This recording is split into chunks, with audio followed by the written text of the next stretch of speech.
Hello, Jesse here. Last night I killed the two pinnacle bosses, the end game bosses that were released in Siege of the Atlas, the Searing Exarch and the other one, Eater of Worlds, I think.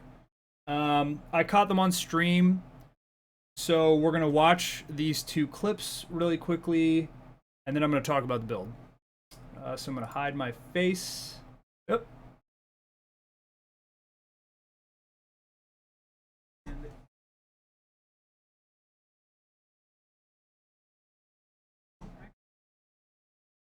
I'm not saying anything of value, so we're not going to listen to the audio.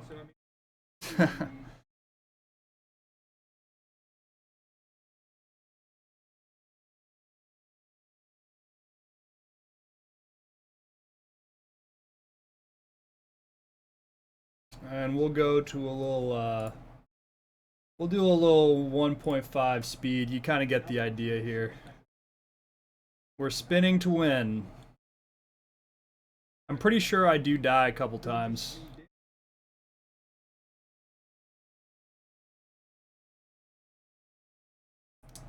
I stream on Twitch, TJCE, if you're wondering what this is coming from.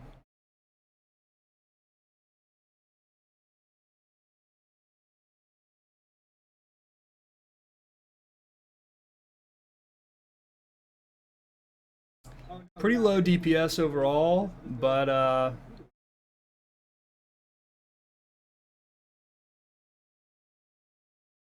the build is definitely interesting. Ooh, we died twice.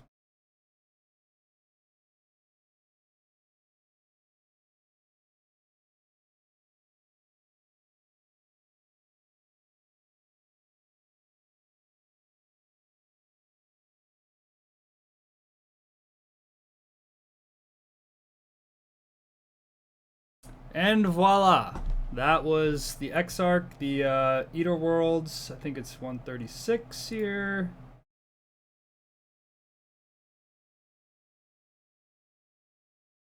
We'll do the same thing. We'll just go to 1.5.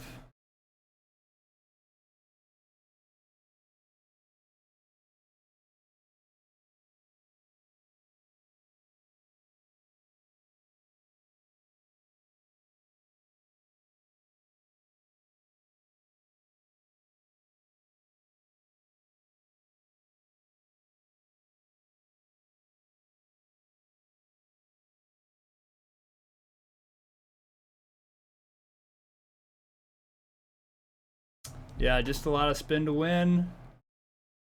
We are dealing chaos damage to ourselves, and we didn't understand how that mechanic worked, so we rip.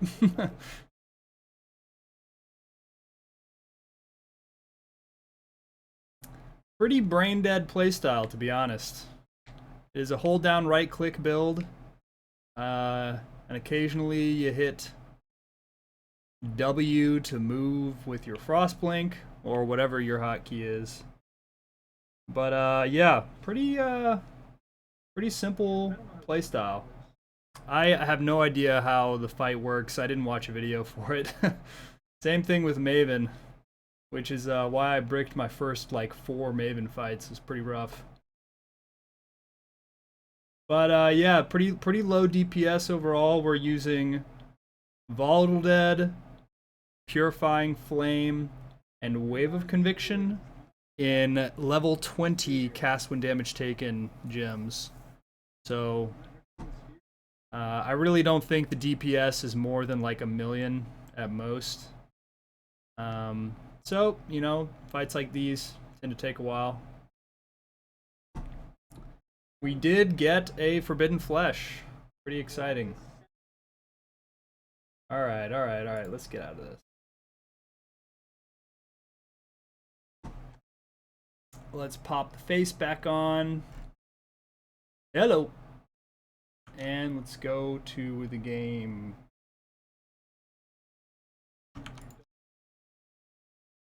Alright, so the first thing that I'm going to say about this build is that I don't actually think this is like some amazing build.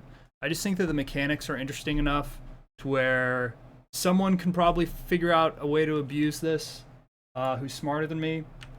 The way that I'm doing it is using, I'm using Battlemage as my flat added damage, and then the Inevitable Judgement.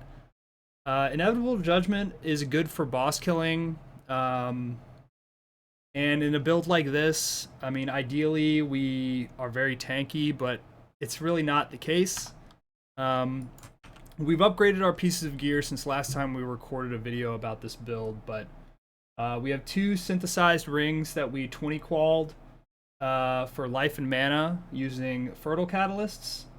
So these are upgrades from the last video, and as you can see, the 7% damage taken recoup as mana is actually kind of important. We need as much of that as we can get, because we have 40% total damage going to our mana. We have Mind Over Mana is 30, Mind Over Matter, excuse me, and then we're using Divine Guidance. And as I said in the last video, I don't know if this really is the right combo. I think that there may be a more relevant Forbidden Flame, Forbidden Flesh, you know, ascendancy notable here, or maybe you just don't have to use one at all. But with the amount of mana recovery we got a Tempered Mind, and we also have a Watcher's Eye. The damage taken recouped as mana does apply to our mana recovery.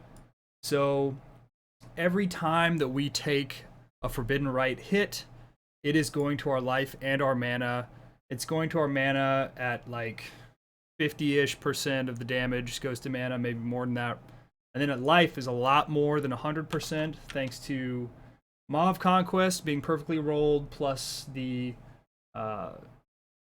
armor implicit, body armor implicit, plus obviously the real reason that this build is even working in this league is because of the jewel, the ring prefixes that were just introduced in 3.17. So they're not on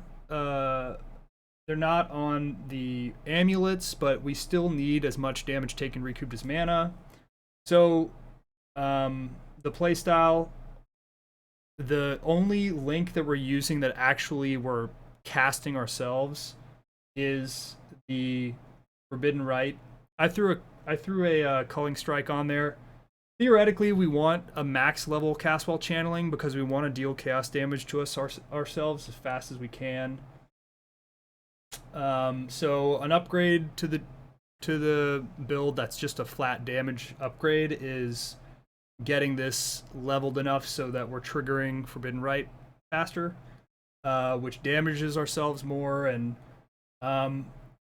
theoretically, the Volatile Dead Awakened Spell Cascade combo with our cast when damage taken is like the strongest links that we have. We could put these in like gloves that maybe has some supporting other supports, or we could try to figure out a way to replace the helmet. I'm sure that there are ways to make this build do a lot more damage than it does. But for now, I'm pretty comfortable using it just as a boss killer. Because even though it takes a while to bring the bosses down, this guy has killed Shaper, Elder, and has done 2 different Maven invites, as well as the Searing Exarch and the Eater of Worlds. So I think it's going to remain my boss killer. And the biggest piece of piece of equipment that, as far as a price tag, I bought this Transcendent Flesh like right at the beginning of the league when it was like 50 chaos or so. Now I think that they're more expensive, 1.5 or no more than that, like 2x. It's giving us 18% life recovery rate, which is more than the best Watcher's Eye that you can get. We do have a Clarity Watcher's Eye, but the Dream Watcher's Eye probably is getting recovery from mana and life, both of them, as well as damage taken going to mana or damage taken recouped as mana. There are a lot of interesting Clarity Watcher's Eyes you can use here. But otherwise, I mean, there's nothing that's really super expensive. The Awakened Spell Cascade is probably pretty expensive. I don't actually know. I bought it very early in the league. This was the very first. Nope, it's not. It's really cheap, actually. So, yeah, like the build in total is like a couple X. I mean, really. I think you can put this together and make it tankier, make it more survivable, and make it do more damage, all for very, very low budget. I have switched gears and attempted to make a really, really off-meta build. This is already off-meta enough, but I'm trying to make a pure endurance charge build thanks to the ability to add a whole new ascendancy notable to an existing ascendancy. So we'll see where that one goes. But that's it. I just wanted to share those boss kill clips. If you have any questions about this build, let me know. Seems to be pretty straightforward. Do chaos damage to yourself using Forbidden Rite. Yeah.